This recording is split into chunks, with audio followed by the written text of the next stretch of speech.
Here we are at the Amsterdam dance event with one of the legends of the dancing from Switzerland, Andy Prinz. Hello, Andy. Hey, nice to meet you. Nice to meet you too. After so many years. True that. You were so wonderful back in the days when you were more into trance. Can you tell us a little bit about how did you start it with music? And well, I mean, I always made music already when I went to school, but I was always into electronic music, but back in the days I started more with synth pop, industrial, EBM. So for my own band, we had a record deal in Germany and we made like, something like Depeche Mode, this kind of music. We were touring, live touring, everything. And then in the mid-90s, I was a bit more caught by, dance music. I always listened to dance music before, but for my own band, it was still like this black clothes and more into this. And then I changed and I became like a techno house fan and then trance. And I think my main trance time where I really felt it and lived it from deep of my heart was maybe 1996 until 2005 or something. So in that time I started producing this kind of music. I made lots of different projects like Andy McLean and many different projects. I started producing other DJs, mainly local ones in Switzerland where I still live. That was from DJ Greenhead, Timok, Tatana, like Energy, many. And and then I had an idea to like make a new track which was a trance track but with some house elements, and I thought, why don't I release it under my own name? Because all the other projects like Astura, Ion, it was all different names for different projects, so it's a bit difficult to find me on Spotify because it's like 20 names. And that's when I started my own career as Andy Prinz. And work-wise, after school I started working in a record store, and then I started working in a synthesizer shop where I was selling like electronic music gear. So it was cool for me to build up my own studio. That was in the 90s. And then I had a job working as a product manager for Steinberg in Switzerland. So I was selling Cubase, I was introducing Nuendo in Switzerland. I signed a contract for Reason One with Propeller Head. So I introduced that and sold that in Switzerland. And I was always producing DJs, but I thought I have to go on the risk and quit my job and just make music. So I was lucky that I had my first hit with Tatana Words, which became nationally a big hit, I have to say. All over the world, I think, and it's a trance classic. Yeah, but and if you release it with new mixes, people will get it. So it made gold in Switzerland, and the album went platinum, which was really amazing. And that's when I produced all the DJs. But honestly, after a while, I thought I always do most of the work in the studio, and the DJs sometimes they just sit next to me, and I thought I want to quit that. I want to focus more on my own projects like Astura. So it was like a ghost producing back in the days? Not the ghost producing, because there was always my name written there, but it's like you get less credit, and it was a bit annoying when you know that you make 90% of a track and then you hear someone on the radio saying in an interview, yeah, I had this idea for this song when I was sitting at the sea playing my guitar, and you didn't do shit. So I was a bit annoyed, and that's why I stopped producing all the DJs. And then I thought, okay, why shouldn't I make my own label? So I started making my own record label, Offshore Music. I had some releases by Thorsten Stenzel and some cool people. And then I met my very good friend Fila from Alien Fila. Fila's even the godfather of my daughter. Really? Yeah. So I tried to see him today, but he has an event on a boat, and for me it's a bit difficult because I have so many meetings here. I can't jump on the boat and jump away. So hopefully I will meet him tonight. Maybe I will even meet Thorsten, because I know he's here as well. Oh, okay. But he's at some songwriting event, I think. So I've always been in touch with the people. So I met Fila, took him under my wings at the Offshore Music, and then after a while he had the idea to make a sub-label. So initially it was called Offshore Egypt, and then he made Future Sound of Egypt out of it. And then he got the chance to get signed or like taken over by Armada. So I was a one-man show. I was also making more and more jobs for major labels, like compiling Street Parade CDs, doing the contracts, making jobs for the majors. So I had less time, and for him it was a big chance, and it's a big difference if you have a team of, let's say, 30 people working for an artist or one. So it was not that we quit, but we said, okay, that's a great opportunity, and it was like a buyout to Armada then. So I stopped doing offshore music after that, honestly, and was more focusing on the publishing side, because it was a bit less annoying with the royalties. It gave me more opportunities. So yeah, that's it. And I still made lots of music, but not that much anymore, like when I was 100% producer. So I was more into label and publishing business, did a lot for different artists, and yeah, then I had the idea to, I'm talking a lot, sorry, you have to stop me if it's too much. But then I had the idea to make a girl band in Switzerland, a bit more electronic music, called Pullenway. So I took 3 17-year-old girls, started producing them. And then I found some producers from Australia who joined me. I discovered them. Now they're really big because they're producing stuff for Nervo and loads of big artists like EDX. But I think I was the first to discover them and started working with them. And I told them, why don't you do more electronic music? So now they're really big globally, and we're still close friends, but I was like helping them a little bit. So I did this girl band thing, which became quite successful. And yeah, I started producing, top lining, and doing loads of stuff on different labels. So music-wise, that was like one of my main projects in the past 10 years.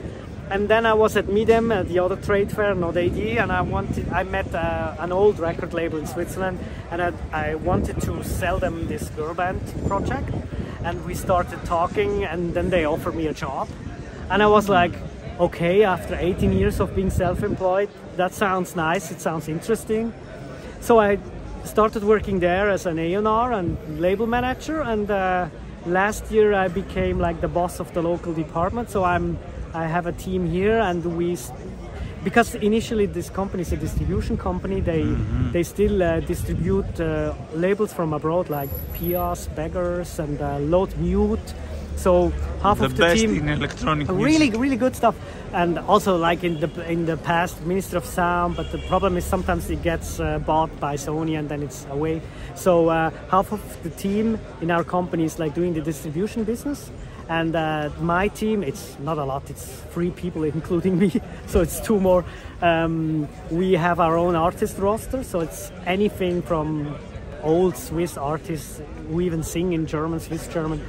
From that to electronic music, everything. We had quite a nice hit with Luca Hänni at the Eurovision 3 years ago. He was number 4. He became quite a big hit. So that was one of my artists. And we have one cool artist called Crimer. We had made a deal internationally with Ultra with him. So I tried to make this Swiss label a bit more international. And last year I had the chance, the owners told us we can make an additional separate company, which is called Livana Music. So this is a very new record and publishing company. And music-wise, we're doing something between electronic music, techno, and neoclassic.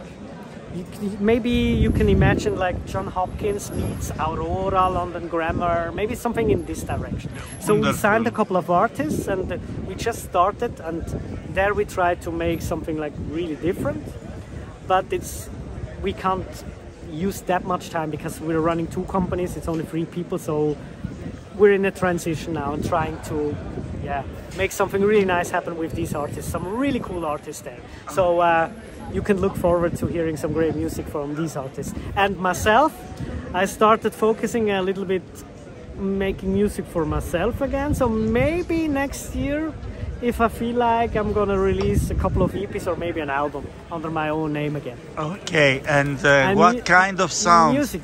I think there's still a lot of trance elements, but surely it's not a trance album, because in my heart I still love trance music. But for me it was like around 2004, I felt like if I continue like this, for me artistically it's like repeating myself.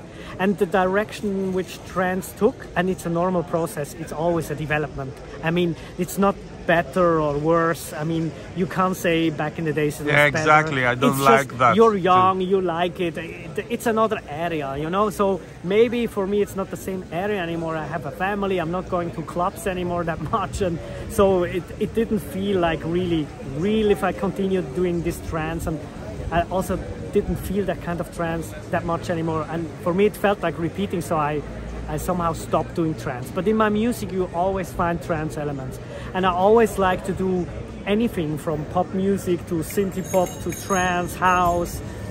I always love the variety behind it. I even did chill out tracks. So maybe the good thing I have is like that I'm diverse, but it can also be a problem because then you don't focus on that thing, you know. But since making music has become more a hobby again for me, it's like I feel easy, you know. I go to my studio if I have a nice idea, I do it, whatever I need. I don't need to think about what's gonna happen with it. So it feels like really fresh again. I really love what I'm doing. So music-wise, expect something which is electronic music, but maybe I think I have other influences than back in the days. Maybe a current influence would be more like Odessa or something like this. You understand, like more this, you know, when you listen to the latest Odessa album with like all the artists they have, this is the kind of music I really feel the most at the moment, and it's somehow still like trance 3.0 for me, but a new style of trance. Like I still dig like a melodic stuff.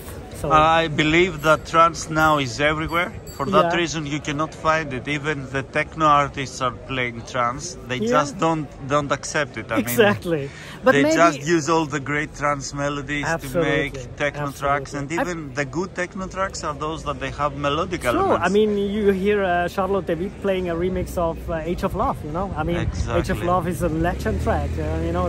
So I think it's all coming more together.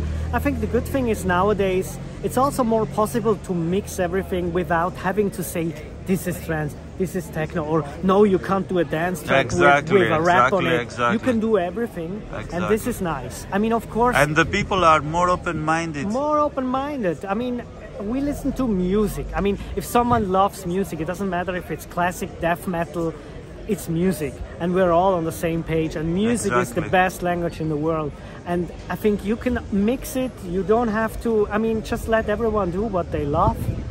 I think the most important thing is when you do music that it comes from your heart, and that it's not a business thing like you said, ghost producer. I would never do that. I'd rather take a normal job, because I think when you create a piece of art, I mean, it's always great when you can create a piece of art with other people, but you should get your credit and be behind this art. Maybe for me, with my age, it's not that important anymore to be in front, being the artist, so I'm more like in the back. It doesn't matter for me that much anymore if I'm an artist. I'm not DJing, playing, so I use my knowledge and my love and let the young people take over. I'm more a mentor, and I still know what they're talking about. You know, I still know all the latest plugins. I'm still on it. I believe you are the most inspirational figure. Hopefully. If you have good people around you, you can inspire them to be productive, creative, and come up with nice ideas, and you know how to put these ideas in a context. And when everything is in context, then they can work out well. And I think it's all energy, and I also had a lot of people who helped me on my way, so I want to help other people now on their way if I can, you know, or just give them an advice. Maybe it's a wrong advice, but I try to do my best to help them in any way. As an artist, as an A&R, which is my main job now. Yeah, I just love what I do, and I think I could never quit the music industry. Somehow, I love it. Would you like to tell us a little bit about how the pandemic has affected you and affected the business, or do you believe? I think in general it affected the business a lot, especially the live business. I think for people who released music, it was not a big brainer, not a big problem, to be honest. But I think there's many problems which it caused. I mean, DJs and artists couldn't go play live, so they didn't have the contact with the audience. I think the metaverse and everything is special when it's something on top, but it's not real life. It's something on top. A real life, like you see, is still the best when you meet in person. So I think for people playing a lot live, it was very dramatic. And it was maybe also more difficult to promote dance music some way because there were no festivals, no place where they could play your music. So that was a big brainer. For me, in my office, in my company, it was not a big problem. The only problem was we had another artist doing Eurovision in 2020, John Steers. He's Swiss-Albanian, a really great track.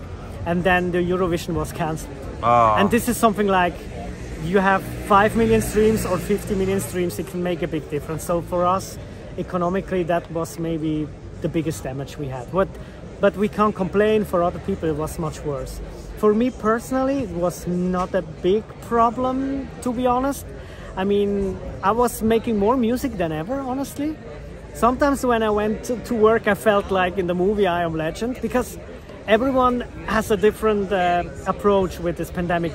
Honestly, after a few weeks, I didn't feel that it's the zombie apocalypse. I'm not someone who said, oh, COVID is not real, or I doubt it. But I was not afraid, to be honest. I went out and I thought, yeah, okay, we have to manage it. Whatever we do, we have to cope with it and somehow get over it. And sometimes I was a bit shocked how the governments and how everyone was so fast willing to give up sort of a freedom. Exactly. For me, that was quite shocking, honestly. And I mean, it's when this fear-mongering in the media, you see the pictures, and it's like, what I learned is like, when I see something in the media on the pictures, I'm not saying it's right or wrong, but let me take some time, analyze it. You never know what's in which context.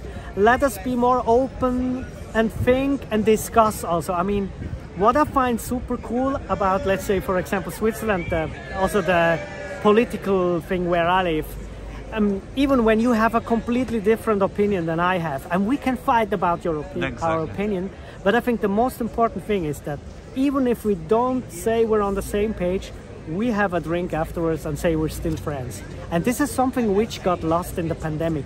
A lot of people became totally freaked out and fear. They were wearing masks alone in the woods. I was like, what the fuck? And other ones were like on Telegram and said, this is a world thing, all this Bill Gates shit. So both sides went extreme and there was no voice in the middle. And I think it's always good to, let's say, okay, let's calm down, let's talk. And the attack on the young people was the most strange thing. People are allowed to go out to have parties, and maybe for that reason now we have this hard techno sound, because the young people, they want to express. I mean, honestly, if you lose, for example, your main years when you're 18 until 20, this has a real impact. For me, 46, 48, doesn't matter. It doesn't matter. But for young people, and when in their early time, that was really, and for that reason now, when you go to clubs, many people are just focusing on their iPhones and their phones, and they don't enjoy music anymore. That's the modern times. I always think by myself, why don't you just enjoy? Because I remember when I was much younger, when I saw like all these Asian people coming and just taking pictures like Europe in 5 days. I was like, how can you like breathe it in? And now we've become the same somehow. So I'm happy that I came from an analog era.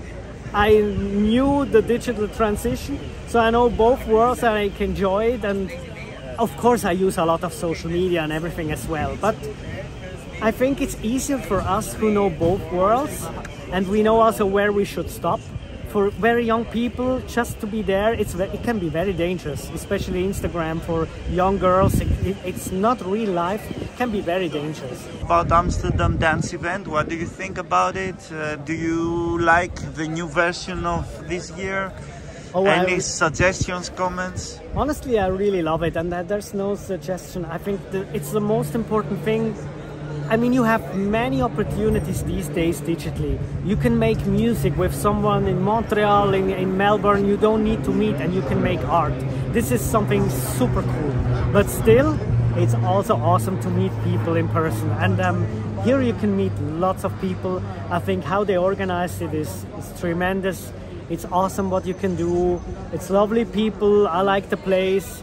I'm sometimes more a fan of the Midem in Cannes because it feels a bit more like relaxed. So, but maybe it's because of my age. But I found so many old friends here back from the days, and also meet so many young, fresh people. So the mix is interesting, and for me, it's also important to keep young, to still meet a lot of young people and know their opinion and see what's going on, because now I have a lot of meetings about NFTs, metaverse. So I try to live in the old world and be ready for the new world, and try to keep my brain fit as long as I can do. And when my young colleagues tell me, okay, now you should stop, then I know, okay, I should stop, maybe. Thank you very much. It was a wonderful interview. It was a big pleasure and a big honor.